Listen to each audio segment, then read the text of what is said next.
Hello, Hayes Middle School. This is Marie Henderson. In this video, we're going to look at doing your Canvas rollover for the spring of 2023. And I'm using Melissa's courses here as an example. And thank you to Melissa for letting me do that. The first thing you're going to want to do here is go to your list of all courses. And so at the left, I'm going to click Courses, and we're going to go here to All Courses. And if we scroll down in this list, we want to find our Semester 2 courses that have come in from PowerSchool. Typically, they're going to be listed under Unpublished.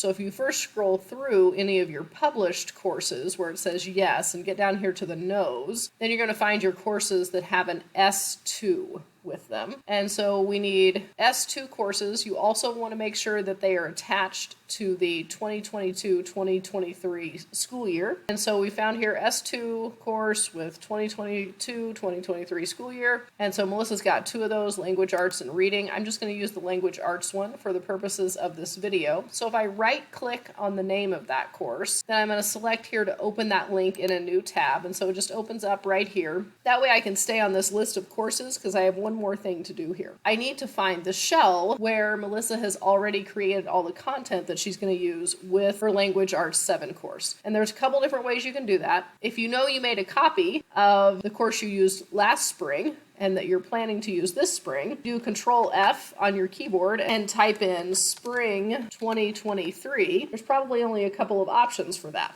And so here they are, I found them. Sometimes they'll be here at the bottom of your list of past enrollments. Sometimes they'll be all the way at the bottom under a list of future enrollments. But either way, if you find the course that you already created, or if you want to find the course that you used with students last spring, if you'll highlight the name of that course and then hit Control C, C for copy, on your keyboard, we'll use that text here in just a moment over here in our new course. And so if we switch to this other tab, we want to make sure that we do things in the right order here, such that you save yourself some steps. Before importing the content from that shell we just found, we first want to import our new agenda pages from Commons. And so if you click here at the right, Import from Commons, then you've got a couple choices right here at the top. If this is not your first year at Hayes Middle, the one you're going to use is this second one. So we're going to click here on the Returning Teachers Spring template,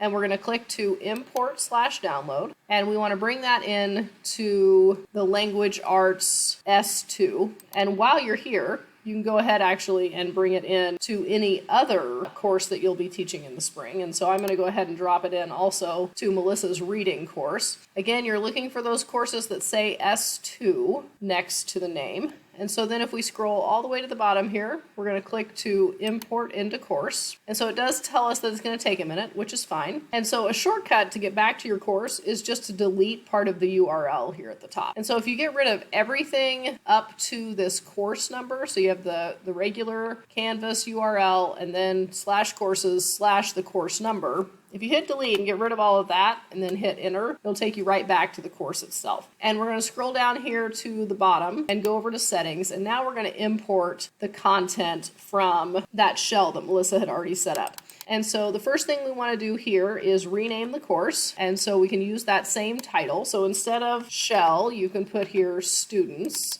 And we can do that twice. This one can be a little shorter. Friends, it really doesn't matter what you put here in this course code. It's just what ends up in the breadcrumbs there at the top left. So if we scroll down a little bit, you want to make sure to pick course from the participation menu. And then your start date for our spring courses is going to be January 4th. And you at least want to put the end date here in May out beyond the 17th, which is the last day of school. So I'm at least going to put it on the 19th. Make sure both of these boxes are checked right here below that. Then scroll all the way to the bottom and click here to update course details. Then at the right, we're going to click to import course content. And so here from this drop-down menu, you're going to select copy a Canvas course. And sometimes you'll be able to paste into a box right here, and sometimes you'll come over here to the right and paste into a box. I'm never sure why one of them shows up sometimes and sometimes there's two boxes, but either way, paste in again that name. And so here's that course, and we're going to select it, and we want to bring in all the content. We don't need to adjust the events or due dates because we did that when we made the copy last year. And so then we can click to import. And so it's working on importing all of that content. It already imported the agenda pages that I had set up for you in Canvas Commons.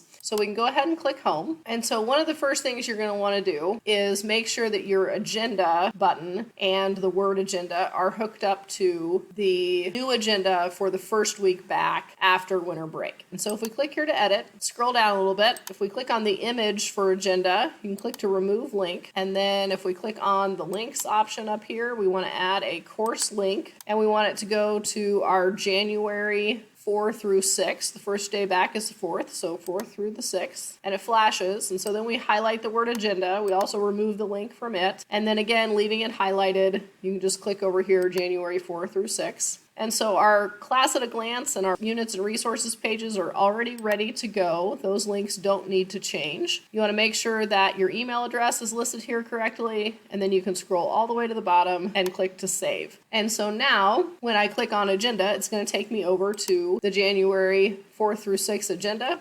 And that starts with a black day, and I'm ready to click to edit this page and get my agenda page ready for that first week back. As always, if you have questions or need further assistance, please don't hesitate to reach out. Thanks, and have a great day.